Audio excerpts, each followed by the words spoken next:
Hi, it's Mike Chen.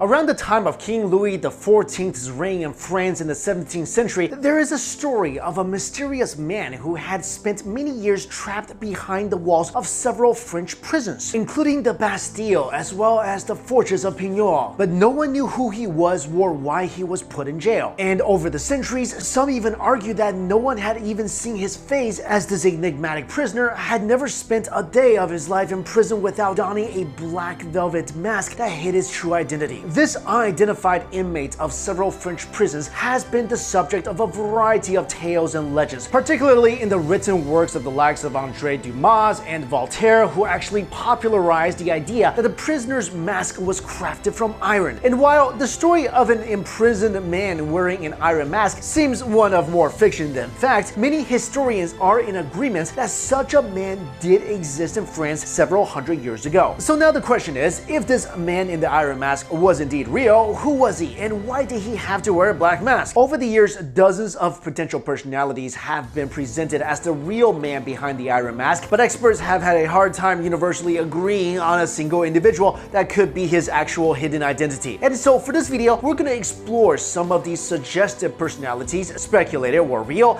and assess the likelihood of each one as the potential true identity of the legendary man in the iron mask. Le Masque de Fer, which in English translates to the man in the iron mask, is arguably the most famous prisoner in French history. The earliest known record of this unidentified prisoner dates all the way back to July of 1669. In a letter from the Marquis de Louvois to the governor of the prison of Pignerol at the time, the minister mentioned that a prisoner named Eustache Duget was going to be arriving the following month or so. The prison's governor was told to make the necessary preparations for the prisoner's arrival, and that he will be the one to oversee personally the immediate needs of the inmates by visiting only once a day. It was also mentioned in the letter that if the man said anything else apart from his daily needs, he would be executed. Louvois also noted that Duget did not require a lot of attention as he was only a valet. While the name of the mysterious inmate was revealed in the letter as Eustache Duget, no one knew for certain if this was his real name or was just a made-up name to ensure that his true identity never gets revealed. Much of the fascination over this individual largely stems from the rumor that his face had to be covered with a black velvet or an iron mask at all times while he was in jail, which naturally sparked the public's interest and consequently gave rise to many theories and stories about who Duget was. It was also a wonder to many people how grave his crimes must have been that he was placed in a prison meant for those deemed to be an embarrassment to the state, and why his jailers took extensive precautions to keep him imprisoned for more than 3 decades of his life in almost complete isolation. Some believe that the masked prisoner was nothing more than just a lowly servant who probably saw something he should not have, or whose physical appearance really displeased the king. But there were also those who believed that there was so much more to the identity of this prisoner, going so far as to claim that he was someone of royal blood whose face had to remain unseen as he bore a strong resemblance to another individual already in power at the time. And that brings us to one of the most popular theories about the lineage of the masked prisoner, which was initially suggested by Voltaire, who claimed that the man in the iron mask was the older illegitimate half-brother of King Louis XIV and was the son of Anne of Austria and Cardinal Mazarin. Dumas worked on a similar theory in his book, but with one substantial change. The prisoner was not just a half-brother of King Louis XIV, but was also his older identical twin, making him the legitimate king of France. As the story goes, the king's brother had to be kept hidden as his existence would raise a serious and chaotic issue about the succession, and since a prince with royal blood is not allowed to be killed, he had to spend the rest of his days in prison while wearing a mask the entire time to hide his striking resemblance to the reigning king. There was also a suggestion that the imprisoned man in the iron mask was actually the biological father of King Louis XIV. According to this particular theory, Louis XIV's miraculous birth came at a time when Louis XIII was already very old, sickly, and possibly impotent, which implies that he may not have been capable of fathering a child at the time that Louis XIV was conceived. Before the birth of Louis XIV, the heir presumptive to the throne of France was actually Gaston d'Orléans, the brother of King Louis XIII. Neither the king nor the queen was fond of Gaston. The queen in particular did not see it as in her best interest to allow Gaston's ambition to ascend as the next king, as she knew he would surely suppress her influence and power. And so through the manipulation of Cardinal Richelieu, the king's minister and an enemy of Gaston, a substitute substitute was selected to impregnate the queen and father an heir to the throne in the king's stead. Then, after escaping to the Americas, this substitute supposedly returned to France in the 1660s and tried to extort money in exchange for keeping the secret that he was King Louis XIV's real father. In order to protect the legitimacy of Louis XIV's claim to the throne, the man was immediately arrested. However, out of respect for his biological father, the king allegedly could not bring himself to order the man's execution and had chosen imprisonment as a more suitable punishment. Another theory about the true identity of the man in the iron mask came from the Great Cipher of Louis XIV, which was decrypted by the French Army's cryptographic department around the 1890s. One of the decoded messages mentioned of a prisoner named General Vivien de Blonde, who supposedly angered the king for his cowardice during the siege of Gugno back in 1691. Out of fear of the approaching troops from Austria, de Blonde ordered the hasty withdrawal of the army, leaving behind the supplies and injured soldiers in the process. This enraged the king, who ordered for the general's arrest and imprisonment at the fortress of Pignerol. Now, it is difficult to determine whether de Blonde really was the Iron Masked inmate, especially since his arrest was not a secret and was actually reported in the newspaper around that time. Moreover, his death has been recorded to have taken place in 1709, which is 6 years later than the reported death of the masked prisoner in 1703. Another famous candidate believed to be the man in the iron mask was Count Ercole Antonio Mattioli, an Italian diplomat and minister of Ferdinand Charles, the Duke of Mantua. Mattioli was entrusted in securing the sale of the fortified town of Casale in 1678. However, after he secured his earnings from the agreement, Mattioli betrayed France by leaking the details of the treaty to the country's Spanish enemies, which thwarted France's plans to successfully occupy the town. Infuriated over Mattioli's treachery, the king ordered for his abduction and was subsequently imprisoned in Pignerol in April of 1679. And because the masked man is known to have been buried under the name Marchioli, this led many to believe that Mattioli and the man in the iron mask are one and the same. However, it is generally agreed on by many experts that Mattioli passed away in April of 1694, several years before the death of Eustache Duguay. Now, one of the more compelling theories about the identity of the man in the iron mask is that Eustache Duguay is actually Eustache Duguay de Cavois, the son of a captain who served as one of Cardinal Richelieu's guards. Born in 1637, Eustache joined the royal army but was forced to resign his commission in disgrace after he ended up killing a young page boy during a drunken brawl. During his incarceration, Eustache supposedly complained of how he was treated in prison in 1678, and the king subsequently issued an edict that he was no longer permitted to speak to anyone unless in the presence of a priest. While Eustache Duguay de Cavois seemed like the most likely candidate to be the man in the iron mask, evidence has emerged that he met his demise in the prison Saint Lazare in the 1680s, several years before the death of the famous Eustache Duguay in 1703. And finally, perhaps the most recent theory about the identity of the masked prisoner in 17th century France is presented by Paul Sonnino, a history professor at UC Santa Barbara. In his 2016 book, The Search for the Man in the Iron Mask, a historical detective story, according to Sonnino's book, Duguay was in fact the valet of the treasurer of Cardinal Mazarin, a principal minister in France during the early life of Louis XIV. Mazarin amassed a huge fortune during his lifetime, which led to the valet to believe that some of the minister's money may have been stolen from the previous king and queen of England. When he was arrested, he was warned not to reveal his real identity to anyone unless he wanted to be executed immediately. So basically, a lot of theories, but we still don't really have a clear idea who this man may have been. But when the man in the iron mask passed away on November 19th, 1703, and was buried the following day with the name Marchioli, all his possessions in his cell, including his furniture and clothing, were all burned. Everything he owned that were made of metal were melted down, and even the walls of his cell were scraped clean, leaving no trace of the inmate that once spent many years of his life in confinement and isolation. With so many theories on who he really was and speculations on whether or not he was actually guilty of crime worthy of lifetime incarceration, we may never really know the reason why this famous prisoner had to wear an iron mask while in almost complete isolation in prison. For all we know, Eustache Duguay was just an ordinary citizen who slighted the king and had the unusual punishment of having to wear a mask while living the remainder of his life inside a cell. If that was the case, it probably never even crossed his mind that his life of incarceration would be a subject of intrigue and mystery that managed to capture the interest of countless of people even to this day. But I think I still buy into the theory that he was the twin brother of Louis XIV. I mean, if he was just some random prisoner, I don't feel like that much attention would be spent on him. Oh, and by the way, Man in the Iron Mask, the movie, I actually really liked it. And I think the whole point to that movie is that Leonardo DiCaprio is so good looking, even though he wears an iron mask for like a decade. But guys, let me know your theories on who you think the Man in the Iron Mask is in the comments below. Thank you all so much for watching this video.